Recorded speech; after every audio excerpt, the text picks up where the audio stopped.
Buena semana, ¿cómo les va? ¿Cómo están? A esta hora un tema vital, importantísimo de conocer. Los hechos en Libia. El Consejo de Seguridad de Naciones Unidas pide frenar enfrentamientos armados en el país y urge a una tregua urgente para evacuar heridos y civiles. ¿Qué muestra la prensa mundial sobre los hechos? Allí justamente uno de los puntos que hoy vamos a abordar en nuestra agenda abierta. Desde el fin de semana hasta ahora se dan los hechos álgidos. Hay más de 32 muertos, más de 80 heridos a raíz de estos enfrentamientos y de los hechos que ocurren en el país. Además, ya está también nuestro invitado para dialogar en el piso acerca de las cuestiones que atañen a Venezuela.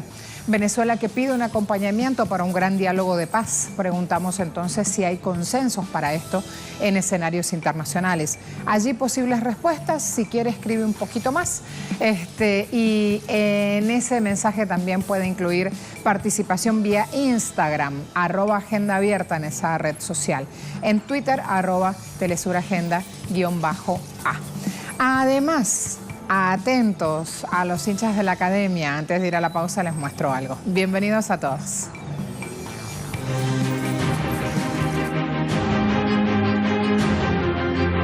El pueblo venezolano se movilizó masivamente este sábado en una nueva marcha en defensa de la paz y la soberanía nacional. De esta manera buscan mantenerse en alerta y organizados ante los embates de Washington y la derecha local.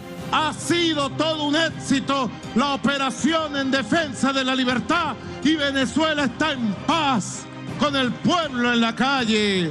Bajo este clima continúan los planes del gobierno bolivariano para hacer frente a la guerra eléctrica que ha buscado afectar los servicios públicos esenciales y así lograr el crispamiento de la población. Ante esta grave situación, el Ejecutivo venezolano alerta a la comunidad internacional y promueve las iniciativas de diálogo frente a sectores de ultraderecha que están cada vez más empecinados en promover una intervención extranjera. Yo le hago un llamado al presidente de México, Andrés Manuel López Obrador. Le hago un llamado al presidente de Uruguay, doctor Tabaré Vázquez.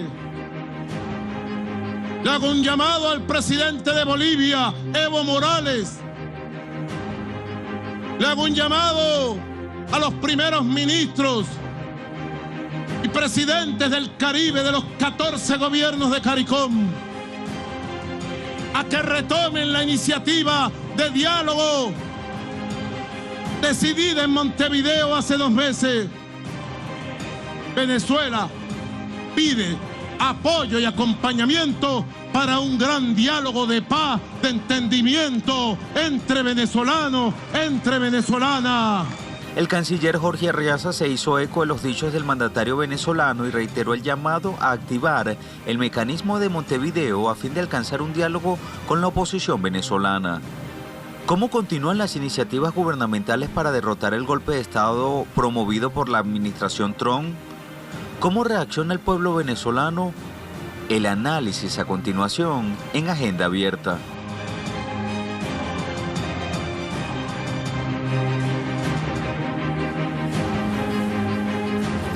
Fíjense ahora, nuestra casa periodística Telesur, diputados venezolanos denuncian a directiva de la AN en Qatar. Diputados que hacen parte del llamado Bloque de la Patria presentaron este domingo denuncia formal contra la directiva de la Asamblea Nacional Venezolana durante esta Asamblea de la Unión Interparlamentaria Mundial realizada del 6 al 10 de abril en Doha, Qatar. Los parlamentarios oficialistas categorizaron el accionar de Ramos Alup, Julio Borges, Juan Guaidó como graves infracciones a la soberanía y bienestar de Venezuela, entendidas como violaciones a la institucionalidad del país, el orden constitucional, los derechos humanos y la paz de todos los venezolanos. Últimas noticias dice, FAMB apoya diálogo de paz. Están citando las palabras del ministro para la Defensa venezolano, Padrino López, que habló el domingo del sentir de esta Fuerza Armada Nacional Bolivariana que respalda esfuerzos del presidente Maduro buscando la paz en el país vía diálogo, demostrando de esta forma su talante o el talante democrático. Correo del Orinoco dice, el mecanismo de Montevideo es la iniciativa más rigurosa que se ha planteado para el diálogo.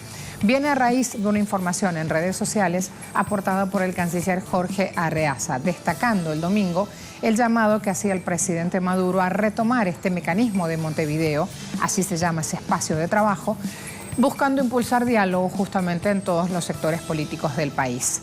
4 fases están planteadas para ese diálogo. Un diálogo inmediato y generación de condiciones necesarias sería el primero, buscando acercamiento entre las partes. La segunda, negociación, que es mostrar resultados obtenidos hasta ahora, cuando se han juntado oposición y gobierno y han permitido claramente qué posturas son las que pondrían, qué puntos tienen en común, qué puntos los encuentran enfrentados. La tercera fase sería, o la tercera parte, compromiso y suscripción de estos acuerdos, y la cuarta, implementación y materialización de los acuerdos con un acompañamiento internacional como apoyo. Tienen allí a grandes trazos resumida toda esta intención y esta agenda de trabajo. El presidente venezolano, a través de su cuenta en Twitter, publicó: somos un pueblo que está en batalla permanente para defender nuestro derecho irrenunciable a la independencia. Fíjense, agrega: saldremos victoriosos de esta difícil coyuntura porque tenemos fuerza y coraje, la de nuestros libertadores. Más temprano que tarde conquistaremos la victoria. Si quieren, dejamos correr esas imágenes para que vean cómo en el Guri, luego de los ataques, los trabajadores son los que se ponen al frente, justamente junto al gobierno, buscando restablecer este servicio eléctrico nacional. Imágenes del sábado también de esta marcha desplegada aquí en Caracas. Me gustaría tener el audio para que vean la alegría y los momentos que se vivían en esta marcha del sábado. Se lo dejamos para otro espacio y así como ya nos acompaña el invitado, podemos ir mostrando también otros puntos. Estrategias implementadas por el gobierno venezolano para hacerle frente justamente a la guerra eléctrica. 1 de abril se ponía este plan de administración de carga al sistema eléctrico por 30 días. ¿Qué es lo que hay que buscar? Que se mantenga operativa esta central hidroeléctrica Simón Bolívar, emplazada en un embalse que se llama El Guri.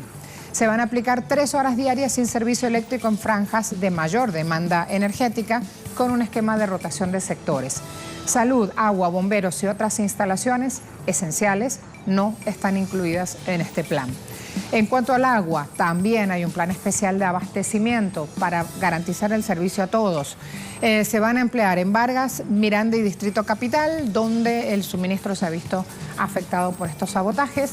También en lo que se refiere al sector de la educación, se ha ajustado el calendario escolar para recuperar las jornadas académicas que se han perdido a raíz de este saboteo a todo el expendio eléctrico en el país. Cierre de año escolar 2018-2019 se hará días 25 y 26 de julio, o sea que se ha aplazado, se ha llevado hacia atrás. Habitualmente terminaba un poco antes. En lo que es economía, hay un bono Pueblo Valiente que ya han recibido a través del Carnet de la Patria cientos de venezolanos, otros en el día a día lo van recibiendo, y la idea es buscar amainar un poco todos estos embates, todos los días a oscuras que hemos tenido. Y también hay un plan que se llama Mi Casa Bien Equipada, que también está consono con el Carnet de la Patria. Usted ingresa ahí con su usuario y su clave, y más de uno se ha sorprendido que al ingresar a patria.org.be, con este plan Mi Casa Bien Equipada, se enteró que hay una encuesta donde el gobierno le pregunta qué insumos ha perdido justamente a raíz de las fallas eléctricas. Y le dice: perdió la nevera, perdió el teléfono, aire acondicionado, ayúdenme, microondas. Hay una variedad amplia, inclusive diciendo marcas, ventiladores, inclusive diciendo marcas, modelo, año en el cual lo compró. Y cuando venga la reposición tiene que entregar el insumo dañado para que le den el insumo nuevo, por decirlo así y explicarlo fácil y rapidito. Luis Tavera está en la calle a esta hora, va a empezar a sumar información también de lo que está ocurriendo en esta capital latinoamericana. Luisito, ¿cómo te va? Hola Marcela, un saludo para ti y para la audiencia que sintoniza en las pantallas de Telesur. Ya hacías un repaso de todas estas estrategias en contra de la guerra eléctrica que denunciaba el presidente Nicolás Maduro, y este fin de semana encabezaba esta movilización que pasó por todo el centro de la capital hasta llegar al Palacio de Gobierno, al Palacio de Miraflores, donde se hizo entrega formal por parte de los ciudadanos del Plan Nacional de Desarrollo, también conocido como el Plan de la Patria para el periodo 2019-2025, entre los cuales, Marcela, los ciudadanos destacan todas estas misiones, como por ejemplo una educación gratuita, el acceso a la salud pública, que ha sido referencia para otros países, este modelo de socialismo que vive Venezuela. Además, el presidente aprovechaba este mismo escenario para mantener esta alerta de guerra eléctrica, de este golpe de Estado eléctrico que él calificaba como el primero en el mundo que se realiza en contra de un gobierno constitucional por parte de poderes imperiales. En este caso se refería específicamente a la administración de Donald Trump. Sin embargo, planes de contingencia, planes para poder combatir esta guerra eléctrica y así poder socavar todo este asedio internacional que también desde la Cancillería venezolana coincide con todo este escenario que desde el Ejecutivo Nacional se mantiene. Venezuela sigue siendo el punto central de los ataques por parte de la administración de Donald Trump y las pruebas lo ha mostrado el mismo gobierno de Venezuela. Es por eso que el mismo presidente Nicolás Maduro, Marcela, hacía énfasis en activar este mecanismo de Montevideo, encabezado por países como México, los países que integran el CARICOM y también el gobierno de Uruguay, quienes también insisten en el diálogo como herramienta para poder dirimir todas las diferencias entre el gobierno y la oposición. Se esperan más declaraciones por parte del gobierno venezolano con respecto a esta solicitud que se hace, porque el gobierno de Nicolás Maduro siempre ha mantenido este mismo camino, ¿no? Si se hace un poco de repaso, el presidente Nicolás Maduro siempre ha propuesto el diálogo como el mecanismo para poder llegar a un acuerdo. Sin embargo, se ha contrastado con la acción de la oposición de Venezuela, que siempre ha apostado por planes de desestabilización, y es por eso que se denuncia, se muestran pruebas de que lo que quieren es acabar con la tranquilidad de todos los venezolanos. Sin embargo, hemos visto este avance, esta recuperación progresiva de la electricidad en todo el territorio nacional, esta recuperación también de las actividades cotidianas y bueno, nosotros seguiremos atentos a seguirles llevando a ustedes toda la información minuto a minuto. Muchas gracias. Me voy con Igor Castillo, politólogo, responsable de Relaciones Internacionales de la JCB. Ya nos va a contar más de qué se trata, qué se viene hoy a las 8:30. Todo un panorama de trabajo muy extenso se está dando aquí en esta capital latinoamericana con invitados internacionales. Igor, ¿cómo te va? Bienvenido. Muchas gracias, ¿Cómo estás? Marcela. Gracias a ti por venir. ¿Qué capítulo se abre hoy, 8:30? Hoy se abre un nuevo capítulo dentro de lo que es las jornadas de solidaridad con el pueblo venezolano. En Venezuela se está desarrollando el Consejo General de la Federación Mundial de Juventudes Democráticas. La Federación Mundial de Juventudes Democráticas es una organización internacional antiimperialista que integra a organizaciones internacionales revolucionarias, antiimperialistas, pacifistas, socialistas y comunistas en ese espacio. ¿De qué cantidad de organizaciones hablamos? ¿Más de 40? Hablamos de más de 110 organizaciones. Ajá. Son organizaciones que tienen presencia en aproximadamente 80 a 100 países y en donde la juventud es el principal actor protagonista de estas luchas. Porque uno siempre conoce, pero como los más resaltantes en cuanto al número de integrantes, pero en verdad hay muchas y representantes muy variados van a estar acá en una serie de trabajos en Venezuela. Hay gente que se ha animado, que ha venido con alegría, sin ningún tipo de inconvenientes y que por estos días se está caminando Caracas, así que también la verdad va a seguir aflorando. Sí, y fíjate un detalle, en esta organización internacional hay organizaciones que son afiliadas, hay organizaciones invitadas, organizaciones observadoras. O sea, este número que te estoy diciendo es un número corto entre las otras organizaciones que participan de las actividades que desarrolla la Federación Mundial de Juventudes Democráticas. Y desde Venezuela, nosotros en la Juventud Comunista de Venezuela, como miembro del Consejo General de esta organización, el Consejo General es la máxima instancia de la Federación entre Asamblea General y hemos hecho la invitación extensiva a todas las organizaciones hermanas del continente y del mundo que participen aquí en Venezuela y se solidaricen con las luchas que tiene el pueblo venezolano y el proceso bolivariano. ¿Se sorprendieron con la respuesta, con la cantidad de personas que han llegado al país? Sí, ante el bloqueo que viene sufriendo el país y todas las cosas que vienen desarrollándose, los ataques que viene desarrollando el imperialismo norteamericano y europeo, en Venezuela nosotros tenemos confirmación a este momento de la asistencia de 37 países, de más de 60 delegados. Hablamos de que cada organización tiene una representación de 1 a 2 delegados, dependiendo a la responsabilidad que tengan dentro del organismo internacional. Hablemos de los países más alejados, sobre todo África. que ya están acá en Venezuela, para también ir dando como un monitoreo de la situación y luego pasar a entender y a conocer por qué están aquí. Fíjate, nosotros tenemos en este momento confirmación de países tan alejados de la realidad geográficamente, ¿no? De la realidad latinoamericana, por ejemplo Sri Lanka, que eso es en el Asia. Tenemos países de África, por ejemplo, tenemos confirmación de los compañeros de Sudáfrica, de la Liga Juvenil Comunista de Sudáfrica. Y tenemos asistencia a países de Europa, hablamos de Chipre, de Grecia, España, Francia. Hablamos también de la asistencia de países donde se está centrando el ataque imperialista contra Venezuela, que eso es algo que nosotros vemos con mucha importancia, ya que vemos que los pueblos de esos países se pronuncian contra las pretensiones que tienen sus gobiernos en atacar al proceso bolivariano y al pueblo venezolano. Pasaba el mismo sábado en Washington que había una comunidad de estadounidenses protestando justamente y pidiendo que sacaran las manos de Venezuela. El mismo pueblo diciéndole al gobierno de Trump esto. Avancemos ahora. ¿Por qué pensás que están aquí? ¿Qué momento histórico vivimos aquí y que hace que justamente la mirada del mundo se centre para este lado? Venezuela está viviendo un proceso bolivariano bastante interesante y es un proceso en el cual ha levantado las luchas antiimperialistas y de alguna forma ha significado una piedra, una piedra en el zapato para los intereses del imperialismo norteamericano aquí en la región latinoamericana. Y este proceso bolivariano ha sido ejemplo para el desarrollo de otros procesos en América Latina. Entonces el imperialismo norteamericano junto con sus aliados europeos y una serie de gobiernos de corte de derechas en Latinoamérica han venido afianzando su ataque contra el pueblo venezolano, ya que desde el pueblo venezolano se han venido impulsando estas luchas en el continente. Entonces estos delegados, que además de asistir a una reunión formal de un organismo internacional, asisten ante la posibilidad de conocer de primera mano cuáles son las luchas del pueblo venezolano, cómo se viene desarrollando el proceso bolivariano y además de eso constatar los ataques que viene realizando el imperialismo contra el pueblo venezolano, las implicaciones de este ataque.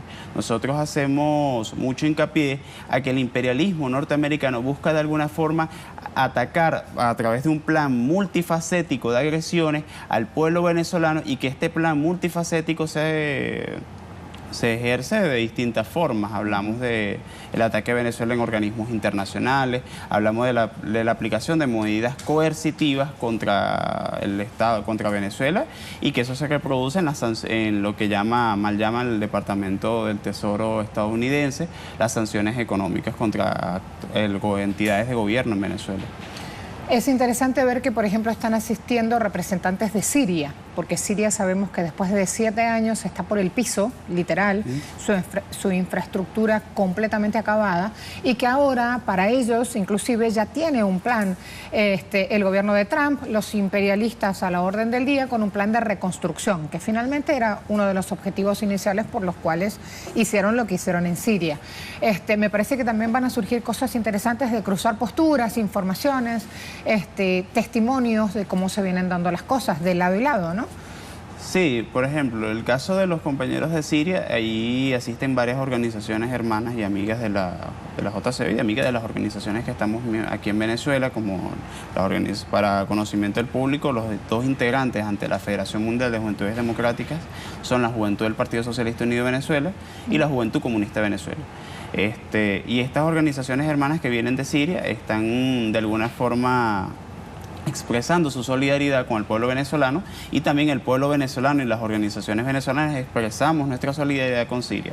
Hubo una misión de solidaridad en el cual participaron delegados de ambas organizaciones y fueron hasta Siria. Entonces estas 2 organizaciones que están de Siria, que es la Unión Nacional de Estudiantes de Siria y está la Juventud Revolucionaria del Partido Baath de Siria, nos ayuda de alguna forma a conocer cuáles han sido las implicaciones que tiene el imperialismo, el ataque imperialista contra Siria, y además a demostrar que uno de los grandes negocios que tiene el imperialismo, además de ser el negocio de la reconstrucción a través de lo que son estas grandes agresiones y conflagraciones que se desarrollan contra los pueblos, es también cómo en el mundo en este momento se vienen desarrollando agresiones contra pueblos en función del control de zonas estratégicas, el control de recursos minerales.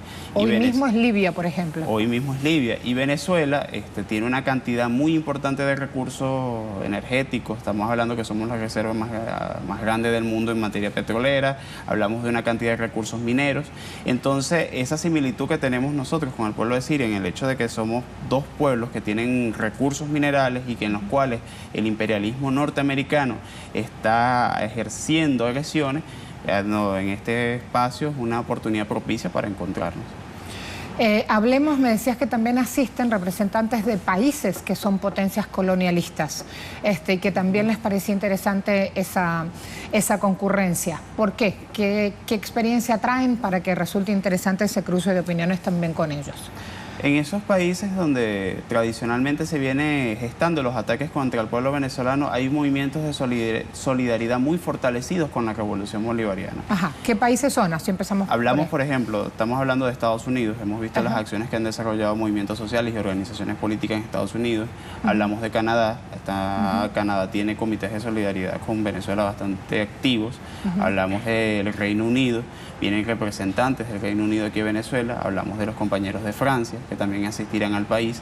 Hablamos de Alemania y hablamos de otra cantidad de países que se han desarrollado acciones de solidaridad desde el inicio del proceso bolivariano de forma muy activa. Tenemos un plan de trabajo, podemos contar de qué van a ir los próximos encuentros, qué agenda de trabajo plantean, hay entrada libre y gratuita, cómo se hace para participar también. Vamos a empezar a mover ya también aquí en Venezuela la asistencia, invitando un debate, invitando justamente a conocer la información, el lado B de la historia, en este caso en Venezuela, porque el lado A la tienen los medios hegemónicos y no dejan de rotar violencia cuando van a mencionarnos en el mundo. Así que aprovechemos también entonces. Primero, ellos tienen el desarrollo de lo que son las sesiones de este organismo de la Federación Mundial de Juventudes Democráticas. ¿Qué es lo que pasa hoy, 8:30, la inauguración formal? Que inicia hoy esas sesiones del organismo, de ese organismo internacional. Okay. Luego de eso, el día viernes, se materializa la segunda misión de solidaridad con la Revolución Bolivariana. Cuando hablamos de la segunda misión es porque ya hubo una, que es la primera misión en el año 2015. La segunda misión compone de un conjunto de actividades que van desde actividades, encuentros con direcciones políticas, encuentros con funcionarios del Estado venezolano, encuentros con el movimiento popular. Hablamos del acto central de solidaridad con la Revolución Bolivariana, que eso se estará realizando en el Teatro Principal el día sábado en la mañana, y eventos en los cuales las organizaciones internacionales expresan su solidaridad con el pueblo venezolano.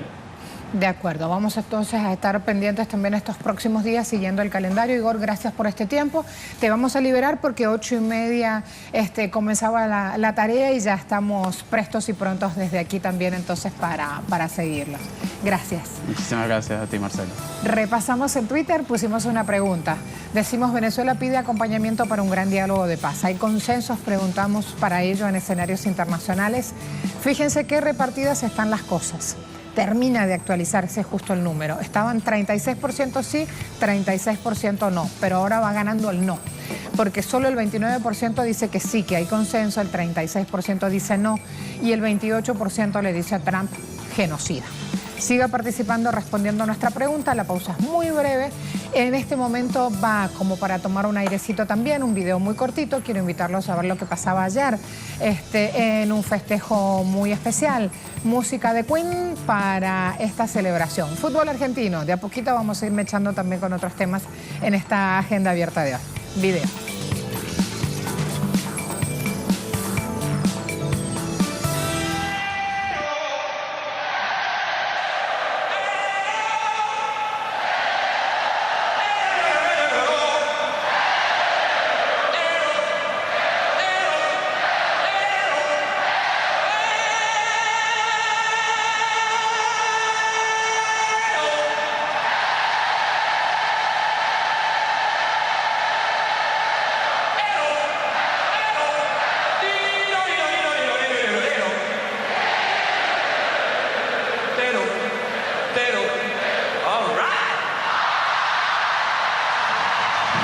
momento Freddie Mercury en Wembley.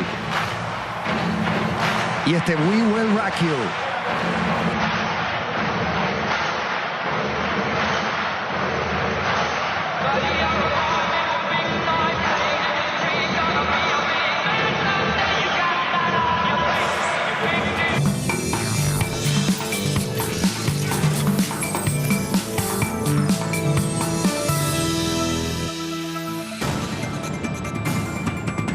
Luego de 8 años de inestabilidad, los enfrentamientos en Libia recrudecen y la incertidumbre se apodera de la población.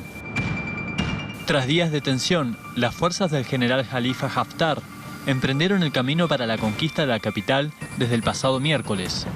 Mediante esta ofensiva, tomaron el control del aeropuerto internacional de Trípoli. Los combates se dieron con las tropas del Gobierno de Unidad Nacional, que no es reconocido por todo el pueblo libio, pero sí por Naciones Unidas. Los enfrentamientos dejaron 21 muertos e innumerables heridos. En este contexto, el portavoz del autodenominado Ejército Nacional Libio, del Khalifa Haftar, denunció las acciones de las fuerzas leales al gobierno de Trípoli. Confirmamos que no hemos usado fuerzas aéreas durante nuestra batalla. Hasta ahora, nuestra fuerza aérea no nos ha brindado ningún tipo de refuerzo. Estas son restricciones del mariscal Khalifa Haftar, ya que insiste en evitar el uso excesivo de la fuerza para proteger a la población local y también a las propiedades privadas y públicas. El enemigo ha bombardeado los puntos de nuestras Fuerzas Armadas y ha fotografiado el área con drones. Pero tenemos nuestras propias medidas.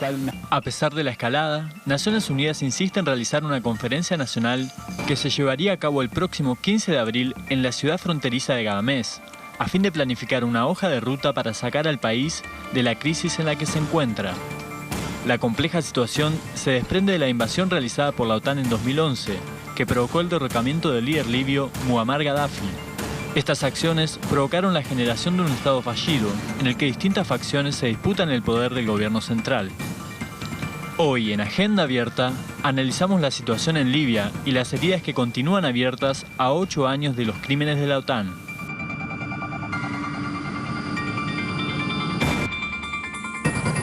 ¿Qué dice un medio de comunicación alemán, Deutsche Welle? Al menos 32 muertos en Libia a medida que se intensifica la batalla por Trípoli. Al menos 32 personas murieron y otras 50 resultaron heridas desde el inicio del jueves de esta ofensiva de fuerzas del mariscal contra la capital libia. Último balance difundido este lunes por el Gobierno de Unidad Nacional basado en Trípoli. Víctimas son civiles, varias de ellas, dijo el ministro de Salud en una declaración televisiva. El sábado pasado el Ejército Nacional de Libia se pronunciaba y usted tenía allí ese testimonio. Decía que 14 de sus soldados habían muerto en esta ofensiva en el aeropuerto internacional en Trípoli. Euronews. Unión Europea pide una tregua humanitaria en Libia. Está arrancando una reunión de ministros de Exteriores de Europa en Luxemburgo y el tema de Libia está sobre la mesa. Federica Mogherini, jefa de la diplomacia europea, hizo un llamamiento a ambas partes del conflicto para una tregua humanitaria, reanudar conversaciones. Ha dicho que acaba de hablar con el enviado especial de ONU y creo que el primer mensaje que debemos transmitir es la plena aplicación de una tregua humanitaria para permitir que civiles y heridos sean evacuados de Trípoli y evitar cualquier otra acción militar. Así entonces van dialogando sobre el retorno de las negociaciones políticas.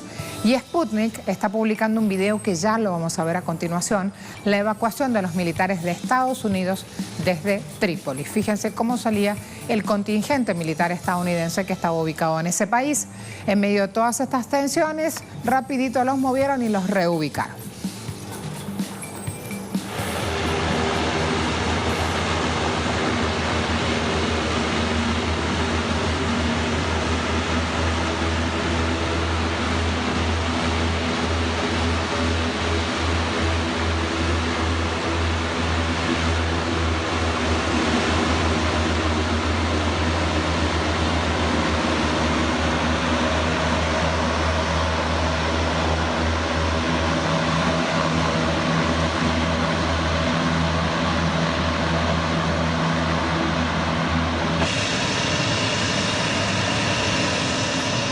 Según el propio Mando África de Estados Unidos, AFRICOM, esta reubicación se hizo de manera temporal por motivos de seguridad. Con ello, se añadió que Estados Unidos seguirá monitoreando condiciones en el terreno y evaluando la viabilidad de renovar su presencia.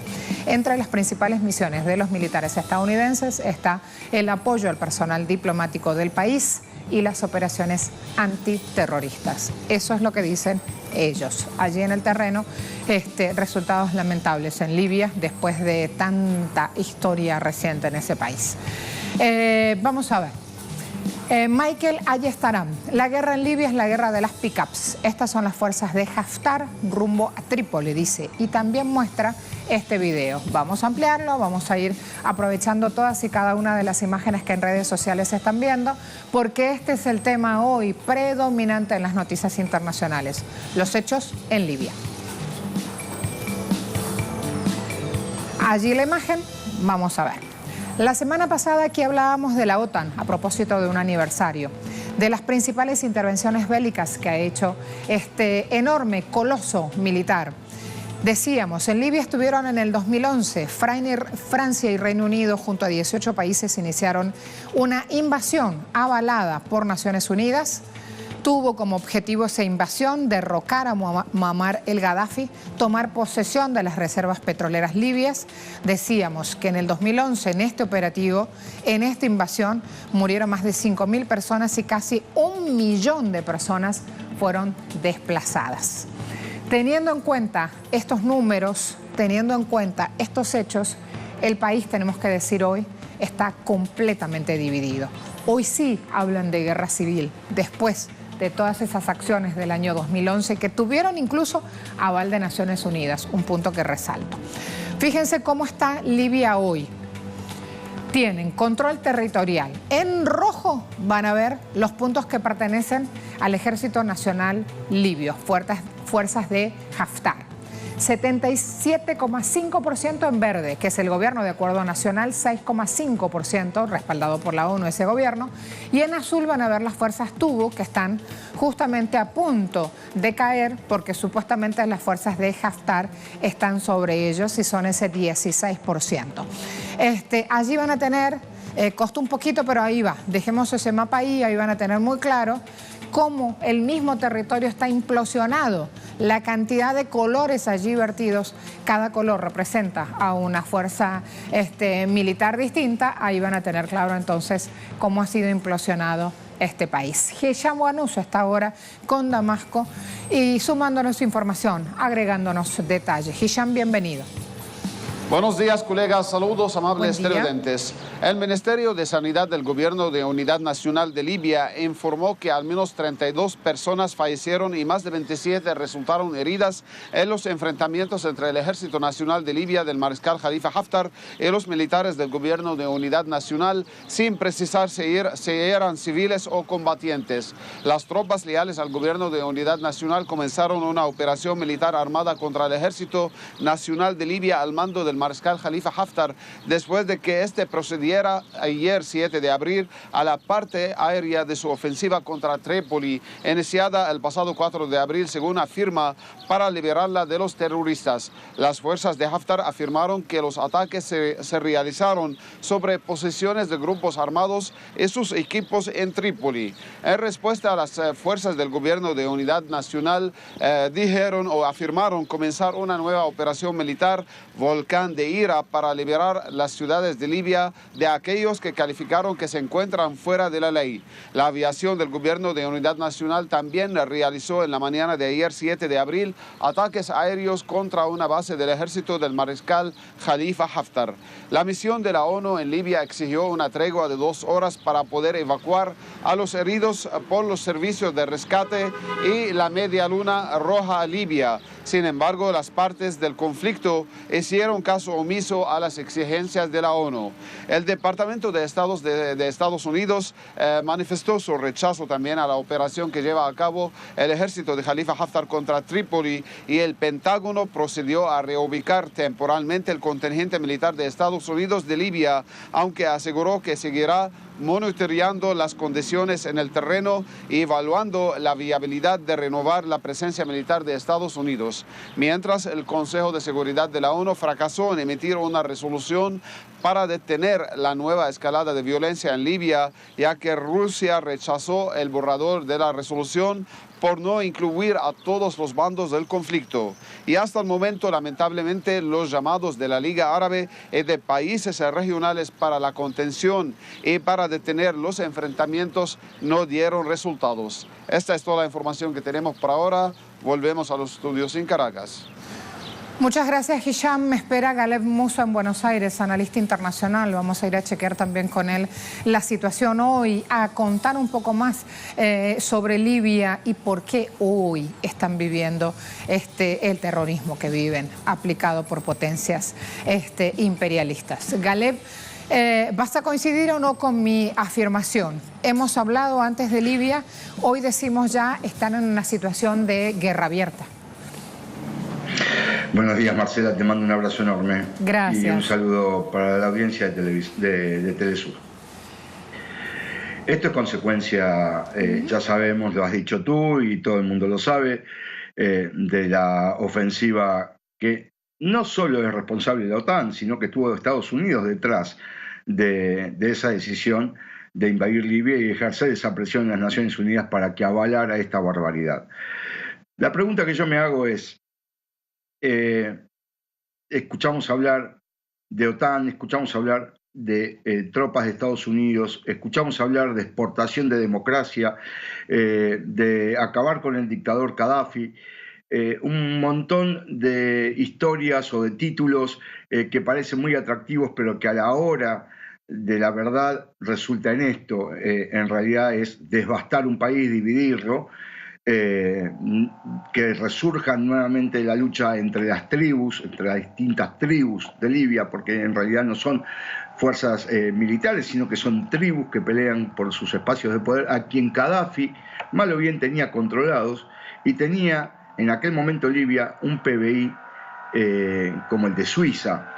En cambio ahora vemos que estas luchas intestinas, y no sé si son tan intestinas, porque si estudiamos un poco la historia de Khalifa Haftar, participó junto a la revolución con Gaddafi, fue comandante de las fuerzas bajo Gaddafi, luego hubo una separación y Khalifa Haftar se fue a vivir 20 años a los Estados Unidos con grandes vínculos con la CIA, y esto nos da un poco la idea, y teniendo en cuenta quién gobierna en Trípoli y el gobierno de unidad nacional, de quién es quién está jugando para quién acá, a no ser que Khalifa Haftar le haya agarrado un ataque de nacionalismo y que el gobierno de unidad nacional sea el títere que no quieren los libios, que ha puesto Estados Unidos y la OTAN. Es un escenario muy complejo porque, aparte de la división del país,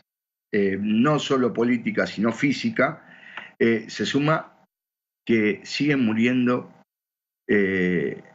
la gente, sigue muriendo el pueblo, sigue siendo perjudicado el pueblo de Libia, pero la reflexión que me surge es, ¿a quién le importa si solo son árabes?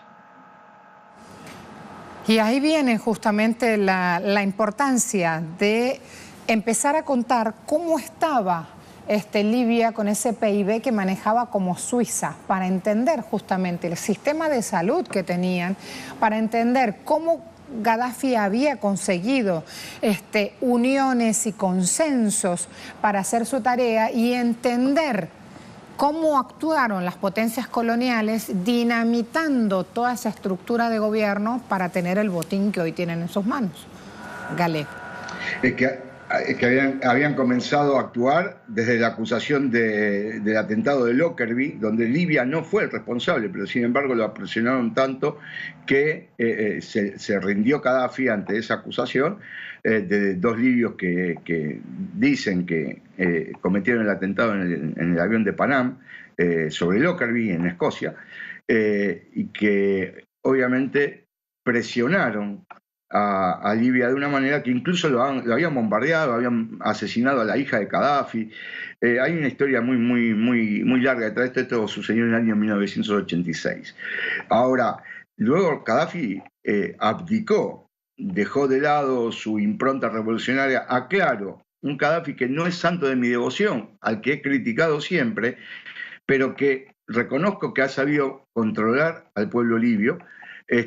Abdicó de tal manera que hasta puso a Tony Blair como consejero económico de su país, y los acuerdos que había realizado tanto con Berlusconi como con el Reino Unido respecto de la explotación de los pozos petrolíferos. Claro, estamos hablando de Italia y estamos hablando del Reino Unido, pero no estaba incluido Estados Unidos.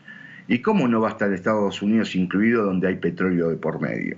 Y ahí comienza todo, aprovechando la ola de la primavera árabe, esa gran mentira que inventaron para tratar de que todo cambie, pero que nada cambie en realidad, sino renovar un poco los títeres.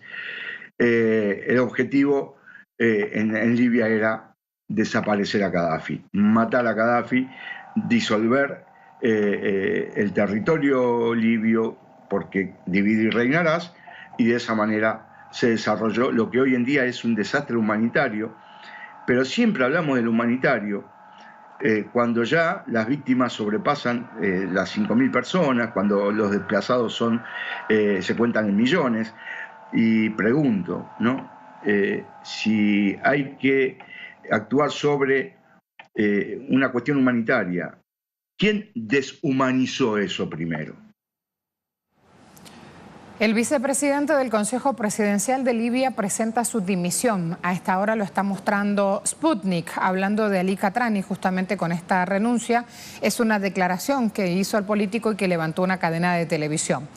¿El que se sume o el que salga de este diálogo aportará algo o el diálogo ya está en cero, Galev? El diálogo está en cero y no va a prosperar ningún diálogo. Aquí, si los libios no se desprenden de las garras de los Estados Unidos y de la propia Europa y no hacen una concertación nacional que pueda ordenar el país de alguna manera, aunque sea de manera precaria, las luchas intestinas no van a terminar. Esto es algo parecido a lo que fue la balcanización de Yugoslavia, en menor medida quizás, pero el sistema es el mismo y el diseño y la estrategia también. Gracias, Galev. Un abrazo. Un abrazo. En redes sociales, en Twitter, preguntamos ¿qué muestra la prensa mundial sobre los hechos? 12% dice muestra sangre, 42% lo que quiere Trump y 46% dice que no muestra nada. Así las cosas entonces, hablando de Libia, allí nuestra pregunta para que puedan seguir participando y conociendo un poco más sobre los hechos. Me esperan a esta hora otros temas. Aquí mismo voy al primer punto en cuestión. Hay un señor que trabaja acá enfrente del canal y que yo siempre le llamo Paolo Guerrero. Tenemos esa clave para saludarnos y los dos somos fanáticos del fútbol. Me acuerdo de él en este momento cuando vamos a hablar, en este caso, del delantero peruano. Vénganse conmigo para ir hablando fútbol justamente. Yo sé que si él me está viendo hasta ahora va a estar más que atento, al igual que toda la comunidad peruana aquí en Venezuela, que son muchos. Me voy con Paolo. A ver, ¿qué ha hecho esta vez Paolo Guerrero? Volvió al terreno de juego, tuvo un gol gloriosísimo, salió tan rápido que no me dio tiempo a narrarlo. A ver, vamos a ver, me quedo con los festejos, apúntala, dale y mira lo que pasa. Uf, imposible de atajar. Acción que se dio en el Internacional de Porto Alegre versus Caxias por las semifinales de ese campeonato. Saque de esquina, allí estaba Paolo, salto más alto, es justamente una de sus características de juego. Le pegó el cabezazo y adentro. El arquero se estiró, hizo lo que pudo, fíjense, ahí va mejor. Ajá, pero no sirvió el palomito y finalmente fue gol. Por eso hoy están hablando en Perú de lo que ha hecho este muchacho. Avanzo, hay otro punto también para mencionar. Lunes sigue la acción del sudamericano. En este caso es el sub-17, también en Perú, en el Estadio San Marcos de Lima. Selección chilena, fíjense cómo está al frente de este hexagonal. Partidos entonces que repasamos ahora y aquí me recalcan partidos de mañana. Chile-Argentina, viene jugando bien Argentina en este sub-17, a pesar de todo hay que decir que la base del equipo está buena. Uruguay y Ecuador, el Ecuador también me gusta mucho, sobre todo porque siempre demuestra ofensiva, he visto un solo partido, pero ya ahí las características de juego que va dando un entrenador quedan marcadas. Perú-Paraguay, hexagonal final, decíamos en el San Marco, y allí tienen la jornada reseñada y completita para estar atentos. También en futsal, ayer Argentina le ganó a Brasil, segunda vez que lo hace. De esto hoy los medios deportivos del país sudamericano están hablando, y también hay un par de goles que ayer no se concretaron y que fueron increíbles. Si me siguen en Twitter, allí lo tienen. Se viene la pausa porque todavía falta un tema por abordar en nuestra agenda abierta. Ya ven. El presidente de Bolivia, Evo Morales Ayma, arribó este domingo a la ciudad de Dubái para participar en la 9ª reunión anual de inversiones de los Emiratos Árabes Unidos. El mandatario latinoamericano anunció que expondrá ante los inversionistas más grandes del mundo los logros del modelo económico boliviano y el crecimiento sostenido en la última década que han posicionado a Bolivia como líder de la expansión económica de los países de la región en los últimos años. Evo Morales es el único jefe de Estado invitado a ese foro de carácter económico y participará en ese evento acompañado por una delegación de empresarios privados bolivianos. Durante su visita, el mandatario sostuvo 2 reuniones importantes con el ministro de Infraestructura de Emiratos Árabes y con el príncipe encargado de Asuntos Políticos e Inversiones. Luego de su paso por los Emiratos Árabes Unidos, el jefe de Estado se dirigirá a Turquía, donde sostendrá una reunión bilateral con su par, Tayyip Erdogan. Hoy, en Agenda Abierta, repasamos la visita del presidente Evo Morales por Medio Oriente y el reconocimiento internacional al modelo económico boliviano.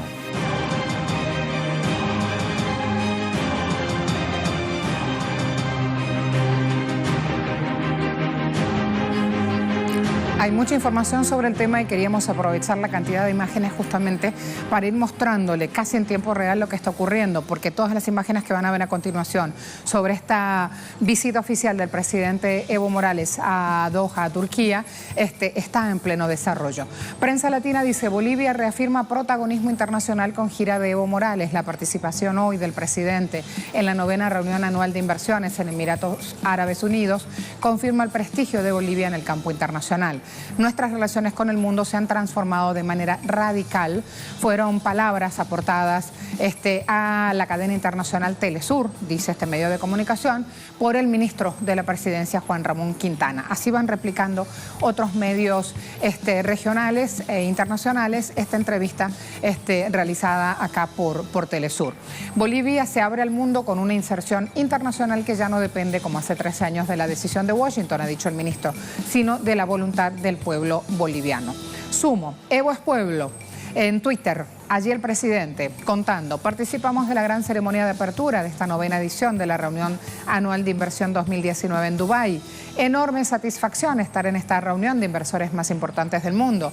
Estado y privados trabajamos por el vivir bien en Bolivia. Garantizamos infraestructura de transporte y telecomunicaciones para fortalecer actividades empresariales. Continuaremos en la inversión en los sectores agropecuario, energético, hidrocarburos, minería y litio. Los convocamos a vincularse con Bolivia en estos temas.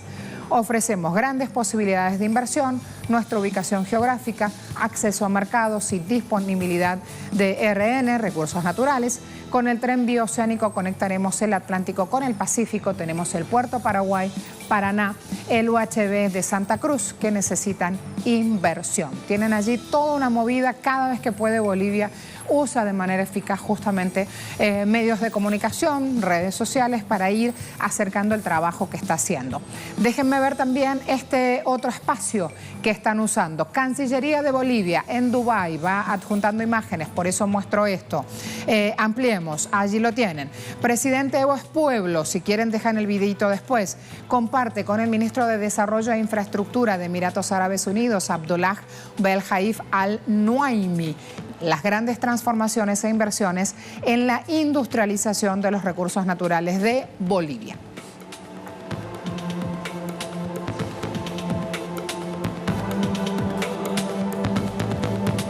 Allí dejamos correr las imágenes, nos quedamos con esa etiqueta Somos Futuro, etiqueta AIM 2019, por si quieren buscar algo más. El ofrecimiento del presidente Evo Morales también ha sido distinguido justamente en este inicio de agenda en el país. Le vamos a contar más en los próximos días, sobre todo a la hora de hacer un balance sobre los hechos.